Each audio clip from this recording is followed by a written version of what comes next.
سلام خدمت دوستان عزیز. امروز 26 دی ماه هست. اومدیم شرکت سازنده آمال با برند منصوری که همه ما میشناسیمش ماشین های بسیار لاکچری رو تیون میکنه و لاکچری ترشون میکنه. شرکت سازنده آمال با ایشون داره همکاری میکنه و یک پروژه بسیار خاص رو در منطقه میدان که ویو مستقیم به کریک هاربر رو داره در اون سمت میسازن. میخوایم بریم داخل سیل گالری و با هم ببینیم که پروژهشون به چه صورت هست.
بله، همونطور که میبینید ماشین ها تیون شدن با برند منصوری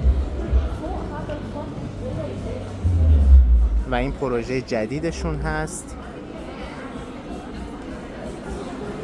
2 تا برج به هم چسبیده است که سمت چپ برج اولشون هست با برند خود منصوری و سمت راست هم شامل برند منصوری نمیشه ولی خود آمال ساخته.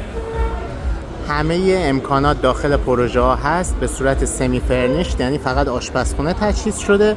سمت چپی با برند بوش یا میله و سمت راستی این تاور با برند تکا به شما تحویل داده میشه. شروع قیمت های یک خواب از 1,900,000 و شروع قیمت های یک خواب این پروژه که برند منصوری هم هست با 2,400,000 درهمه.